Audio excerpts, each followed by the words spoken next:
जय भालू खान सर का संकल्प बैच बिहार दुर्गा के लिए हम इस वीडियो में हिस्ट्री का क्वेश्चन आंसर डिस्कस करेंगे। यह हिस्ट्री का 10वां वीडियो होगा। इसमें हम डिस्कस करेंगे पाल वंश, चोल वंश, चंदेल वंश का क्वेश्चन आंसर।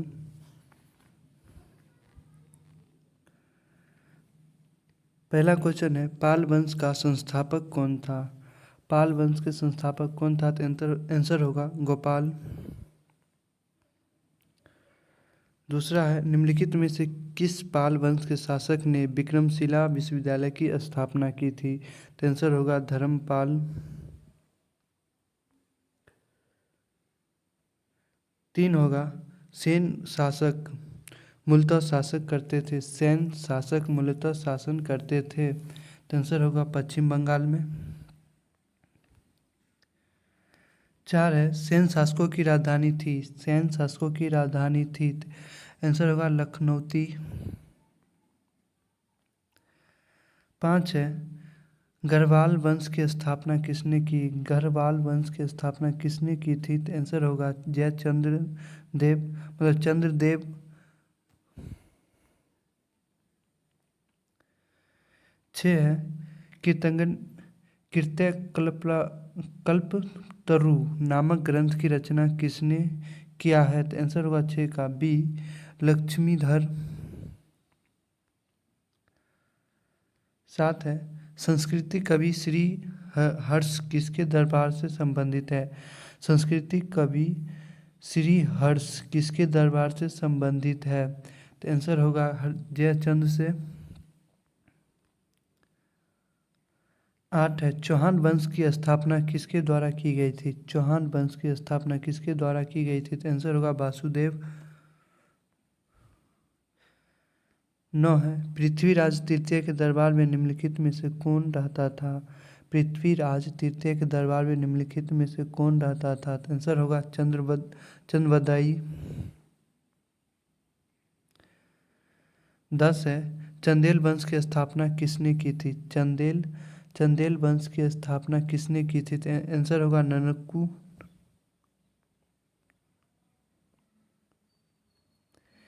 11 है, निम्नलिखित में से किसके द्वारा दिलवारा का प्रसिद्ध जैन मंदिर का निर्माण करवाया था? किसके द्वारा दिलवारा का प्रसिद्ध जैन मंदिर निर्मित करवाया गया था? तो 11 का आंसर होगा ए बिमल शाह।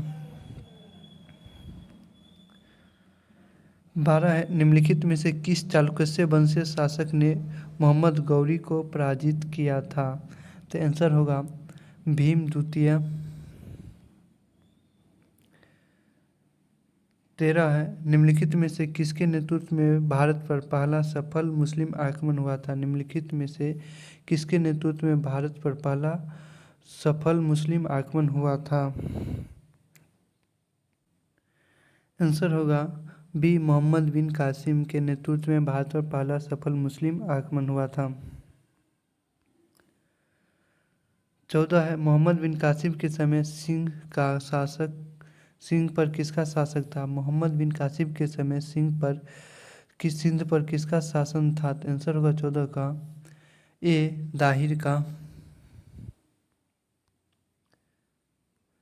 15 है, निम्नलिखित में से किस ग्रंथ में मोहम्मद बिन कासिम के सिंध पर किए गए आक्रमण का उल्लेख मिलता है? तो आंसर होगा बाबरनामा।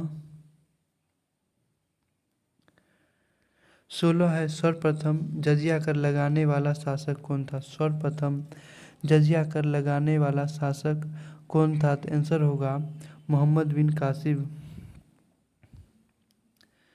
17 है, महमूद गजनवी किस वंश का शासक था? महमूद गजनवी किस वंश का शासक था? तो आंसर होगा यामनी वंश। 18 है, मोहम्मद गजनवी के भारत में आक्रमण करने का निम्नलिखित में से कौन सा मुख्य उद्देश्य था?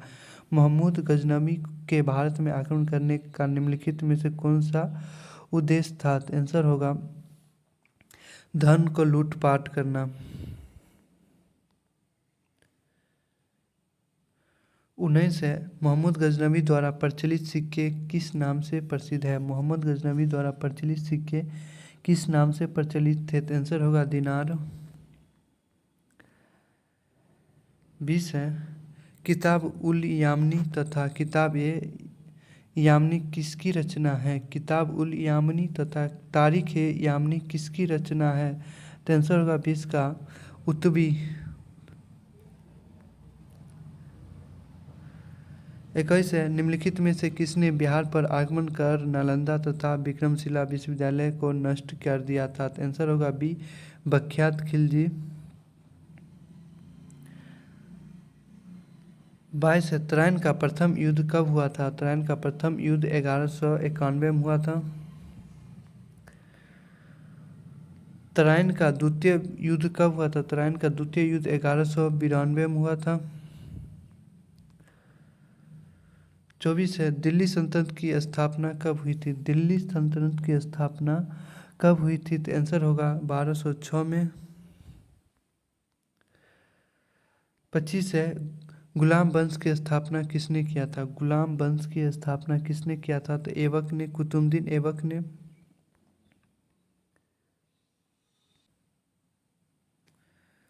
26 है, गुलाम वंश को किस अन्य नाम से जाना जाता है? गुलाम वंश को किस अन्य नाम से जाना जाता है? तो आंसर होगा मामलुक वंश, दास वंश और इर्वक्की वंश। तो इसका 26 का आंसर होगा डी, 1, 2, 3। 27 है, कुतुबुद्दीन ऐबक ने अपनी राजधानी कहाँ बनाया था? कुतुबुद्दीन ऐबक ने अपनी राजधानी कहाँ बनाया था? तो आंसर होगा लाहौर।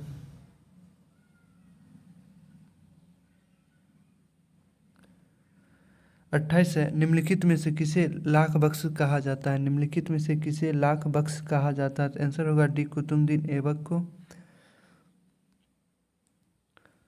29 है, निम्नलिखित में से किसे कुतुब मीनार का निर्माण करवाया था? निम्नलिखित में से किसने कुतुब मीनार का निर्माण कराया था? तो आंसर होगा कुतुबुद्दीन ऐबक। 29 है, 2.5 दिन का झोपड़ा मस्जिद का निर्माण किसने करवाया था? 2.5 दिन का झोपड़ा का मस्जिद का निर्माण किसने करवाया था? तो आंसर होगा कुतुबुद्दीन ऐबक।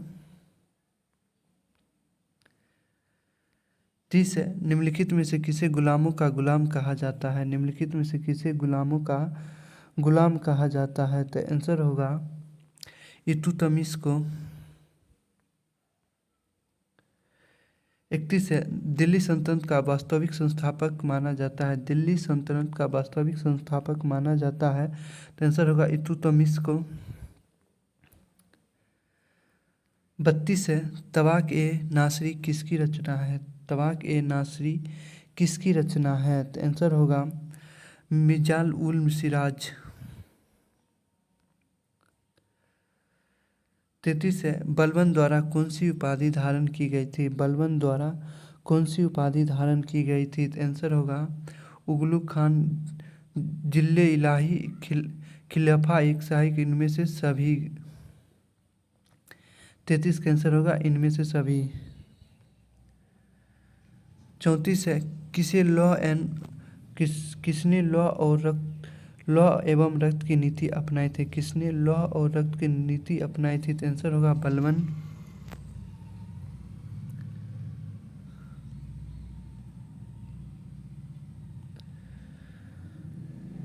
35 है, निम्नलिखित में से कौन सी रचना अमीर खुसरो की है? निम्नलिखित में से कौन सी रचना अमीर खुसरो की है? तो आंसर होगा डी, इनमें से सभी। 36 है, मुगल प्रशासन में मुहत्तब शिव क्या था? मुगल प्रशासन में मुहत्तब शिव क्या था? तो आंसर होगा 36 का 36 का आंसर होगा सी, लोक आचरण अधिकारी। लोक आचरण अधिकारी।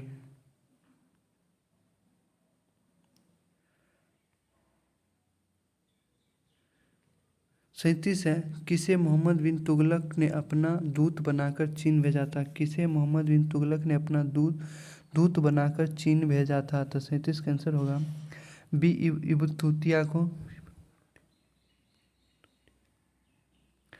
38 है, वारकारी पंथ मुख्य रूप से किस राज्य में प्रचलित है?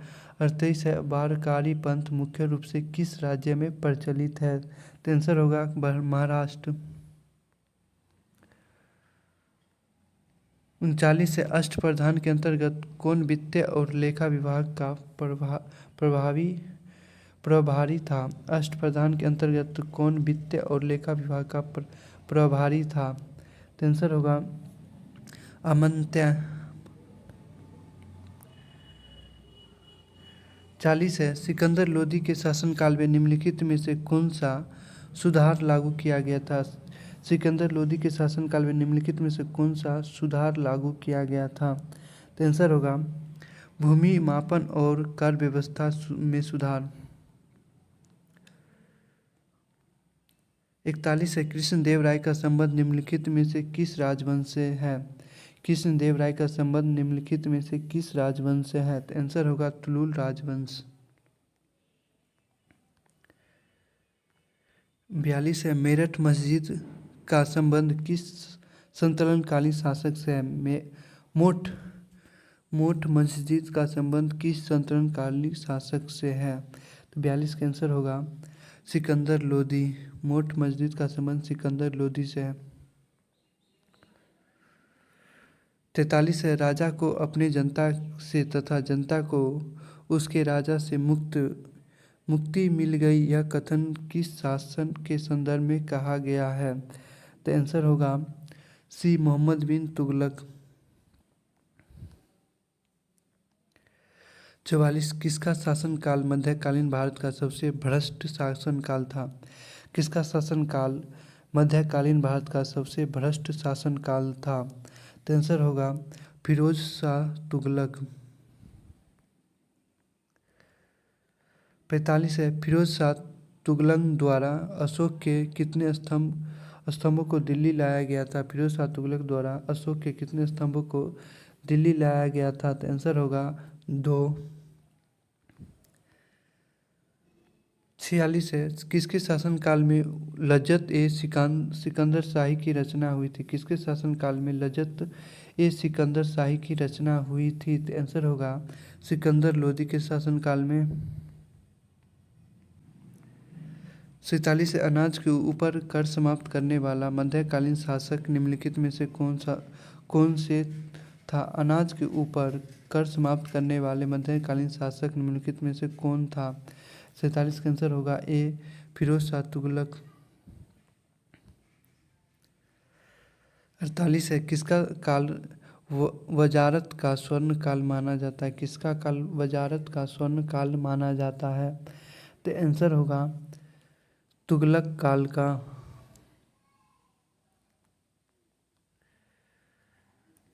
किसे भारत का सिराज कहा जाता है? किसे भारत का सिराज कहा जाता है? तो आंसर होगा जौनपुर। 50 है, किसे कश्मीर का अकबर कहा जाता है? कश्मीर का अकबर, किसे कश्मीर का अकबर कहा जाता है? तो आंसर होगा ए जैनुल आबिरुद्दीन। वीडियो अच्छा लगे तो लाइक करें, इसी तरह वीडियो पाने के लिए चैनल को सब्सक्राइब करें।